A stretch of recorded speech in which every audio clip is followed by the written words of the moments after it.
l'humain puisse disparaître, que le divin puisse apparaître, Seigneur. Nous ne sommes pas venus ici écouter un homme, nous sommes venus écouter Jésus.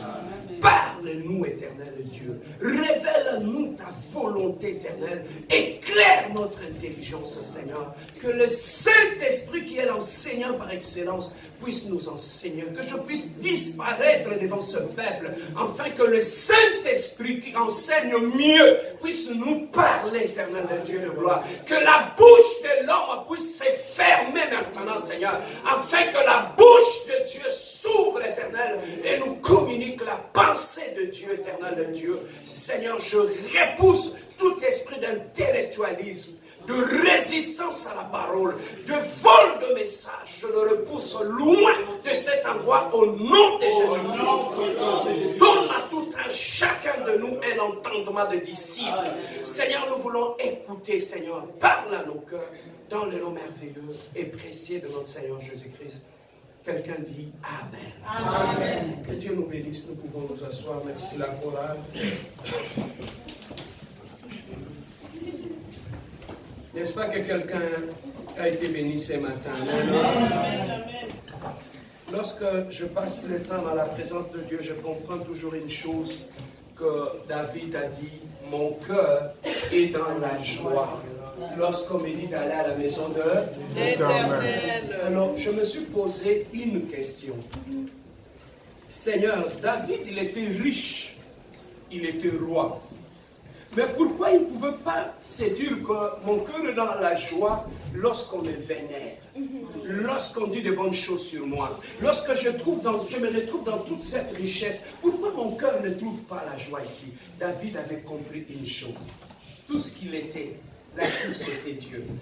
Il a compris une chose. Aussi longtemps qu'il était attaché à la source de son bonheur, il ne manquera de rien.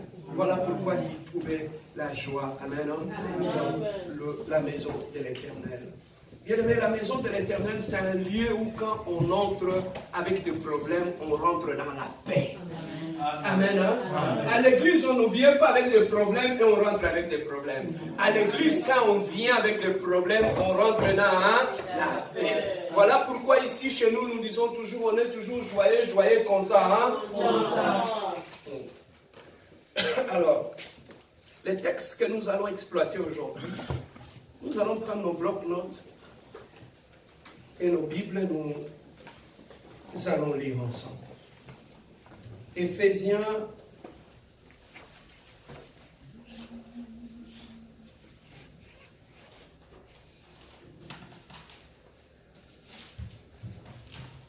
et Philippiens, nous sommes dans Philippiens, chapitre 4. On commence par Philippiens. Philippiens, chapitre 4.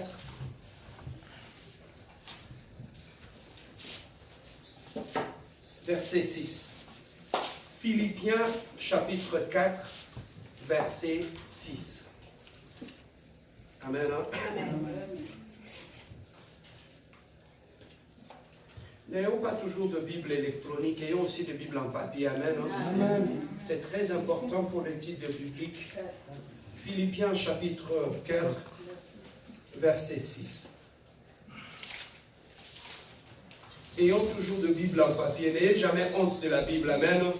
Beaucoup n'aiment pas la Bible en papier parce qu'ils ont de Bible électronique. Ils peuvent mettre ça dans la poche et on ne sait même pas qu'il a la Bible. N'ayez jamais honte de te promener avec ta Bible. Amen.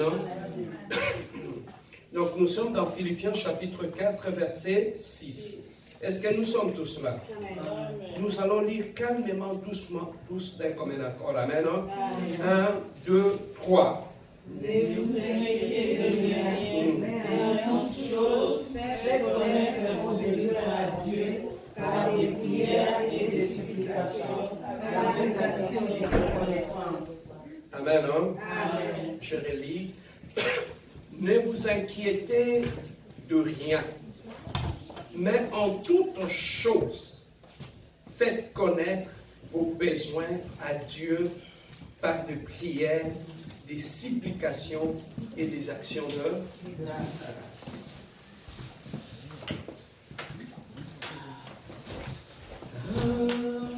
Non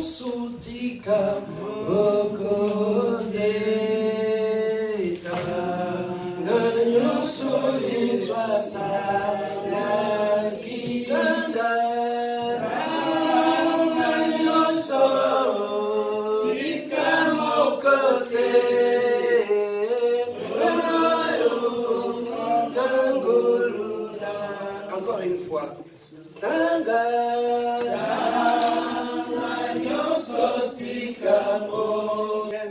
Que Dieu m'a mis à cœur que nous puissions partager. Je l'ai intitulé Une vie chrétienne sans la prière.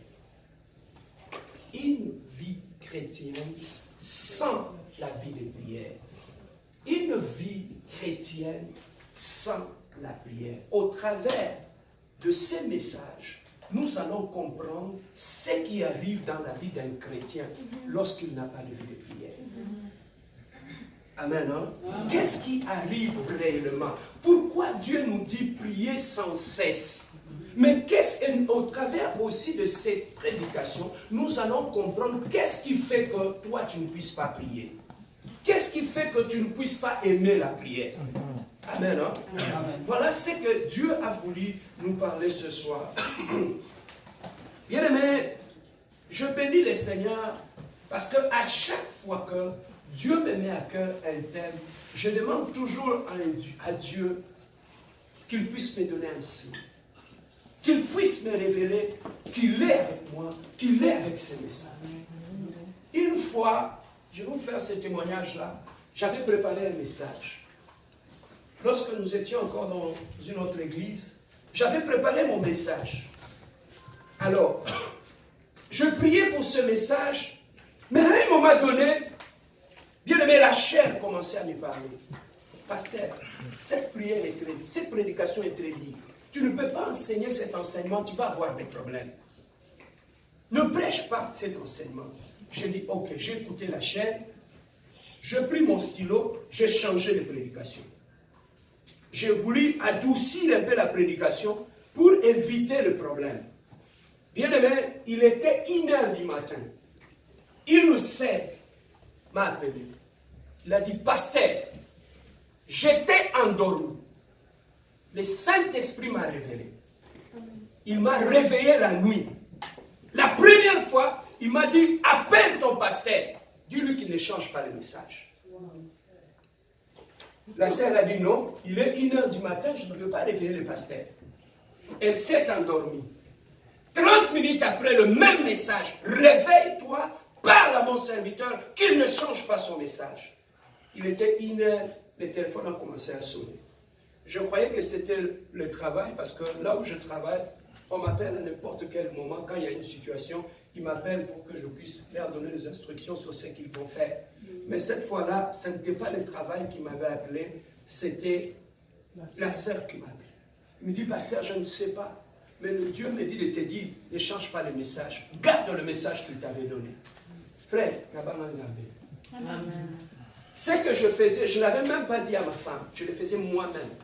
Mais Dieu est allé révéler à une autre personne. Ce matin, j'avais préparé ce message, je suis arrivé. J'étais assis là. Je dis, la sœur Rosette est venue me parler. D'ailleurs, viens nous dire ce que Dieu t'a dit. Ce que tu as vu dans ton son. Je m'excuse, Vas-y. Ok, Nazali, juste ce matin-là, Sarah a prié. Moi, j'étais comme, pourquoi Sarah m'a dit qu'on prier? Pourquoi pas moi? Je me suis réveillé le matin, j'ai vu Sarah en train de prier. C'était à 5h du matin, 5h. C'est à 5h. C'était à 6h du matin. C'est à 6h. Je me suis dit, mais pourquoi pas? Moi aussi, je peux prier comme Sarah. J'ai commencé juste à prier, et comme intérieurement, je priais. Je priais juste pour l'église parce que j'ai toujours l'habitude de dire, Seigneur, je veux que mon Seigneur soit prié dans l'église, à Bimalé, à Kotakide.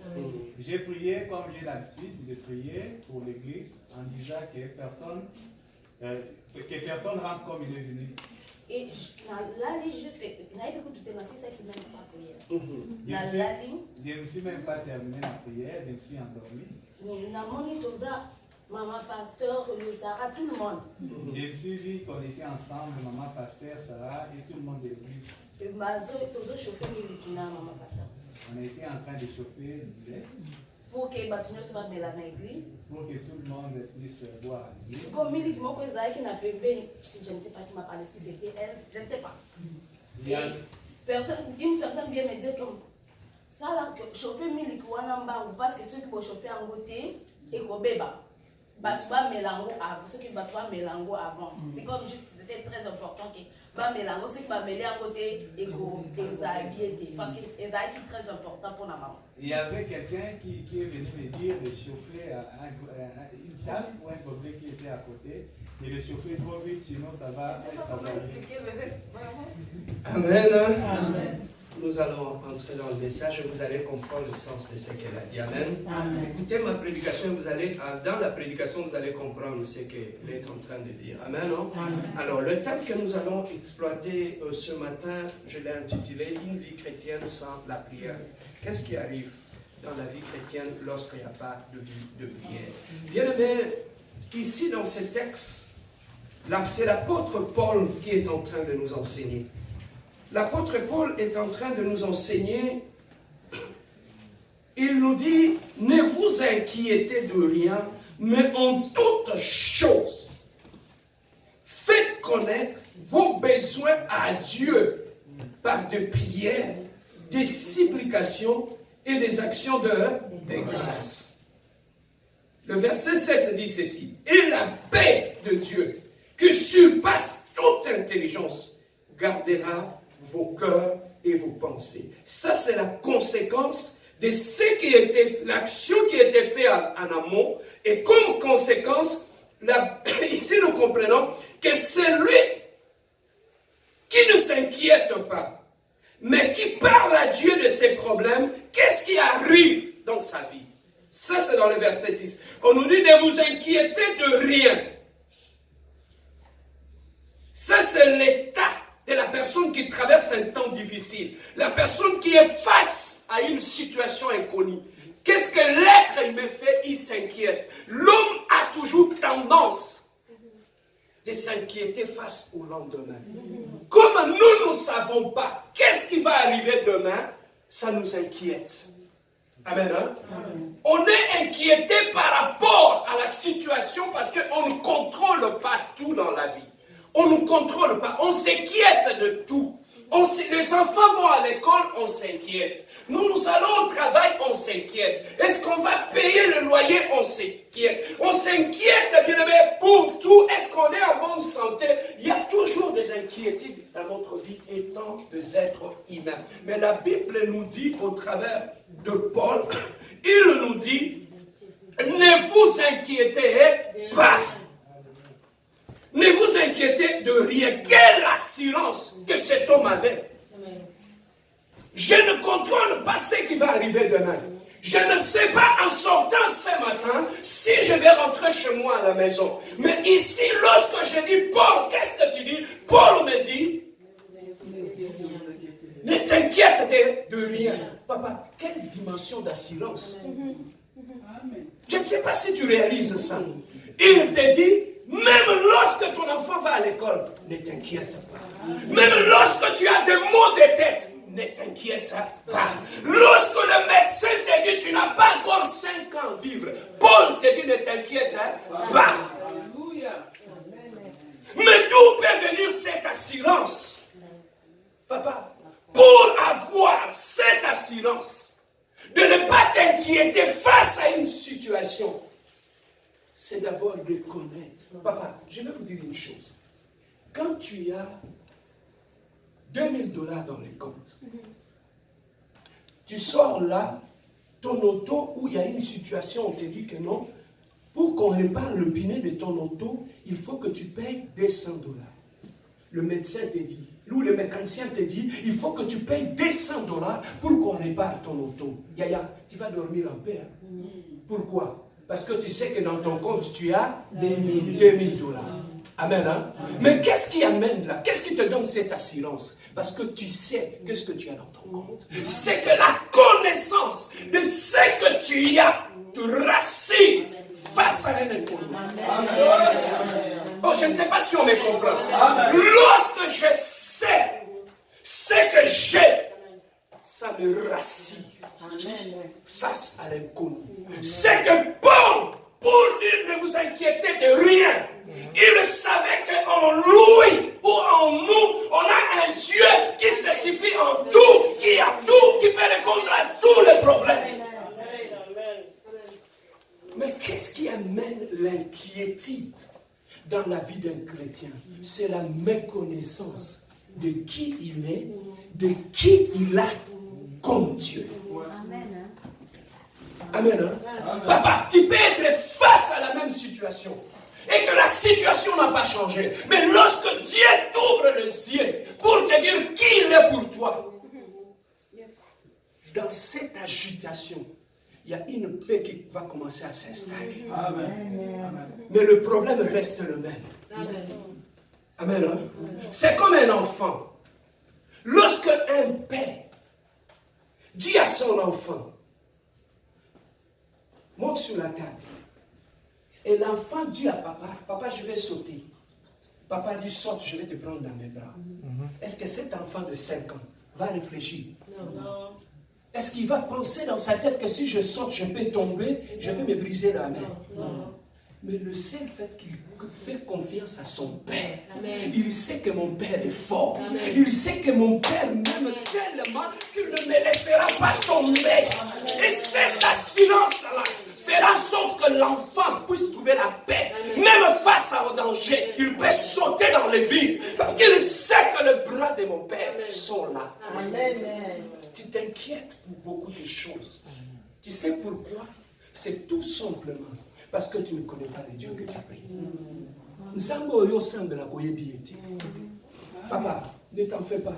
J'ai vu des prophètes qui prophétisent sans connaître le Dieu de la prophétie.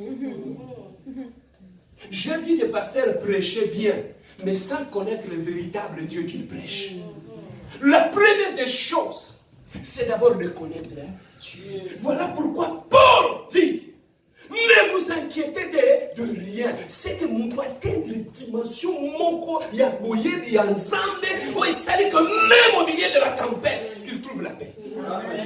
Voilà la dimension que je veux que tu puisses monter ce matin. Que tu puisses être dans une dimension où que les gens te regardent et te disent, mais il a tellement de problèmes, comment il trouve le sommeil? Mais dans ces problèmes-là, je ne suis pas seul, j'ai un Dieu qui se suffit.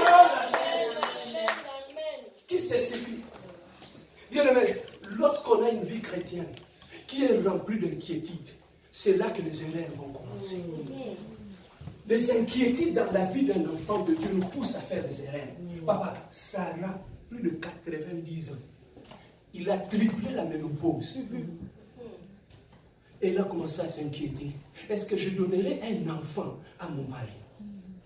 Les inquiétudes ont tellement poussé Sarah à ça le rêve que nous payons jusqu'aujourd'hui.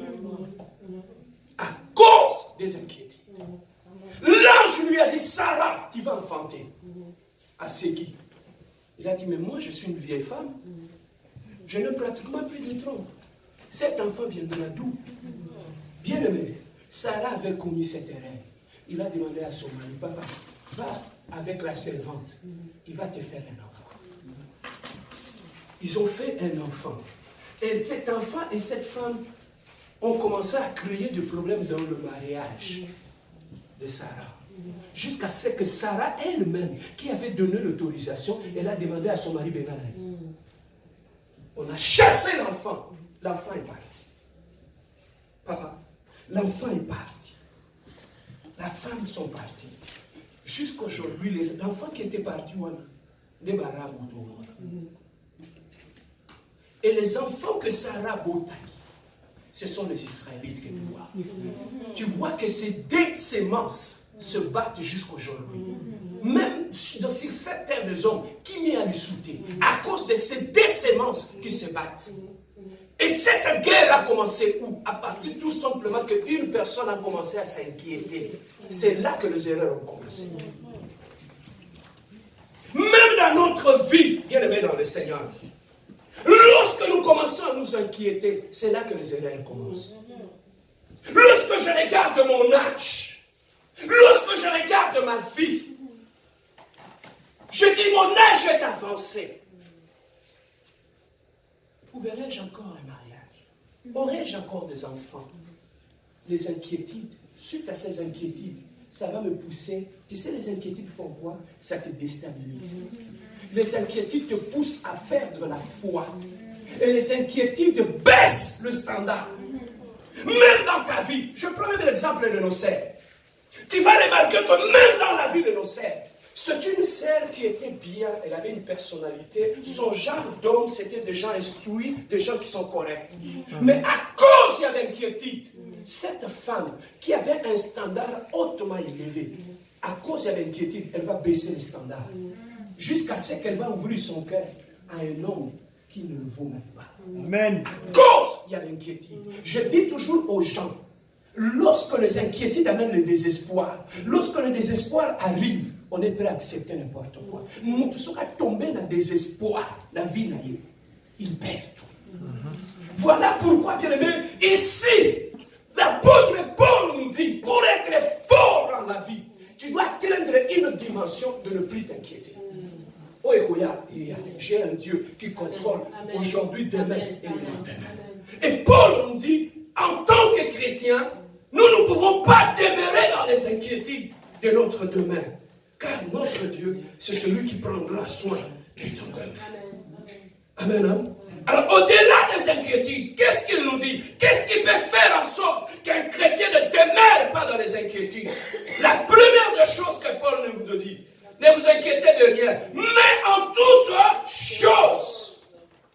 Ici, Paul nous dit, ce n'est pas prier pour un certain cas, pour pas un autre cas. Non, je peux prier ça, je peux prier, Dieu peut agir, mais là, ça crée un problème. Non, Paul nous dit, dans toutes choses qui nous arrivent. Qu'est-ce qu'il nous dit? Dans toutes choses qui nous arrivent, la meilleure des choses à faire, c'est quoi? En toutes choses, faites connaître vos besoins à qui? À Dieu. Par quoi? Par la prière. Donc, une personne qui prie, un chrétien qui sait que si j'ai un problème, je dois prier. La première des choses qui disparaît dans sa vie, ce sont les inquiétudes. On peut venir à l'église, on peut chanter, on peut prêcher, mais quand on n'a pas une vie de prière, quand il n'y a plus de vie de prière, ce sont les inquiétudes qui vont prendre place. Petit à petit dans ta vie, qui vont commencer à ronger ta vie. Un chrétien qui n'a pas de vie de prière, c'est un chrétien qui s'inquiète. Un chrétien qui n'a pas de vie de prière, c'est un chrétien qui est instable. Le manque de vie de prière dans la vie d'un chrétien amène l'instabilité spirituelle dans notre vie. Non seulement l'instabilité, si quelqu'un peut dire l'instabilité. La première instabilité qu'un chrétien va avoir lorsqu'il n'y a pas de vie de prière dans ta vie, c'est d'abord l'instabilité émotionnelle. L'instabilité émotionnelle, une personne qui ne prie pas, ses émotions sont tellement en désordre. Aujourd'hui, il peut être joyeux, le lendemain, il est triste, l'autre jour, il a la mélancolie, l'autre jour, il fait des up and down dans sa vie. Il n'y a pas de stabilité. Pourquoi? Parce qu'il a la stabilité sur le plan émotionnel. Même dans ses émotions, il y a l'instabilité. Amen. Tu peux le trouver le matin, il est content, il est joyeux après l'adoration. Mais lorsqu'il part au travail, à midi, il shift, il devient triste. À 15h, ça va un peu. Le soir, avant de dormir, il dort bien, il adore. À 3h du matin, combien t'attends? Il commence à s'inquiéter. Le manque de vie de prière amène d'abord l'instabilité émotionnelle. Donc, qu'est-ce qui cause l'instabilité émotionnelle? Parce que ta vie dépend des circonstances. Ta paix dépend des circonstances. Lorsque les choses vont bien, tu es dans la joie. Bien. On t'appelle à 11h. L'enfant est malade à l'école. La foi chute. Automatiquement, même le Dieu que tu avais adoré le matin, tu ne le reconnais plus, tu ne le sais plus. Il n'y a plus de joie. Tu es perdu dans tes émotions. Tu ne sais plus quoi faire. Le vie de prière. Un chrétien qui ne prie pas, c'est un chrétien qui est émotionnellement instable. Stabilité exactive. Et lorsque tu vis à côté d'une telle personne, le seul fait que émotionnellement la personne est instable, il va commencer à te tirer vers le bas.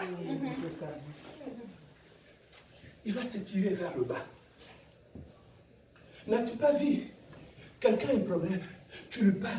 Frère, Dieu va agir. Et la foi. Oh, amen. Merci, pasteur. Tu m'as vraiment exhorté, pasteur. À 15h, il t'appelle, pasteur. Je ne sais pas, est-ce que Dieu existe? Est-ce que Dieu m'a abandonné, pasteur? Tu l'exhortes. Allez, à 18h, il te dit merci, pasteur. Vraiment, tu m'as encouragé. À 18h, il te rappelle, pasteur, je suis perdu, pasteur. Papa, nous t'avons qu'on lit à une énergie. Et jusqu'à ce que tu commences à te perdre. Et c'est ça, bien-aimé, qui arrive dans la vie chrétienne. Lorsqu'on n'a pas de vie de prière, la première des choses qui apparaît dans ta vie, ça sera l'instabilité émotionnelle. Et lorsque tu es émotionnellement instable, ça va affecter tous les domaines de ta vie. Et comment affecter, c'est ça que tu vois lorsque tu es instable émotionnellement. Même Ndakunayo, au climat, il y a équilibre dans la maison. Lorsque la maman se réveille le matin, elle est abattue, découragée, déprimée. Ça affecte tout le monde dans la maison. L'instabilité émotionnelle, elle va affecter même ton mari, va affecter les enfants, jusqu'à polluer toute la maison à cause de ton instabilité. Et l'instabilité est due à quoi? Le manque de vie de prière. Voilà pourquoi Paul nous dit, ne vous inquiétez de rien, mais en toute chose vous devez prier. Amen. À part l'instabilité émotionnelle, il y a l'instabilité, bien-aimé, physique, ou l'instabilité de la vie de tous les jours. Une personne qui ne prie pas, sa vie est instable. Aujourd'hui, il va être là. Le lendemain, il va être là-bas. Un autre jour, il va être de l'autre côté. Il est dans telle église, il est dans l'autre église, il est dans l'autre église, il est dans l'autre église. Regardez bien, ceux qui vivent l'instabilité sur le plan physique, même dans leur vie, même dans leurs relations. Papa, même si vous êtes en relation, tu vas comprendre que même dans vos relations, dans vos rapports entre l'homme et la femme, vous serez instable. Pourquoi le problème est causé par le manque de vie de prière? La personne devient instable, même dans la vie de tous les jours. Pourquoi? Parce que la personne n'a pas de vie de prière. L'instabilité émotionnelle, l'instabilité physique et le manque de vie de prière amène aussi l'instabilité spirituelle. Amen, hein? L'instabilité spirituelle. Donc, pourquoi l'instabilité spirituelle? Tu vas trouver que la personne, il peut être là joyeux, il est content, il est bien. Mais dans sa spiritualité, c'est une personne qui est instable. Il ne va pas lire la Bible. C'est une personne qui ne va pas grandir dans la foi. Même sa croissance spirituelle va avoir un problème. Pourquoi? Parce que la personne spirituellement est instable. Tu vas trouver la même personne qui te prêche le matin de la crainte de Dieu. À midi, mais le matin, tu es à la maîtrise de soi. Mais à midi, la même personne qui t'avait prêché la maîtrise de soi, à midi, c'est elle qui veut se battre. La personne est instable. D'où vient cette instabilité-là? Je vais peut-être utiliser la nature pour illustrer cela. Quand tu prends un arbre, lorsque tu le déplaces tout le temps, tu le plantes ici. Une semaine après, tu le déterres, tu vas aller le planter là-bas. 2 semaines après, tu le déterres, tu vas aller l'installer là-bas. Cet arbre-là aura du mal à grandir et à que les racines puissent pousser, à devenir stable. Pourquoi? Parce qu'à cause de l'instabilité. Cet arbre, parce qu'ils sont instables. Là, ils ne sont pas sur une même place. Pour laisser le temps aux racines de pousser, d'aller dans le sol, aller chercher les aliments pour fournir à l'arbre afin que l'arbre puisse monter plus haut. l'instabilité, le manque de vie de prière amène l'instabilité sur le plan spirituel. L'instabilité sur le plan spirituel nous empêche de grandir dans la foi.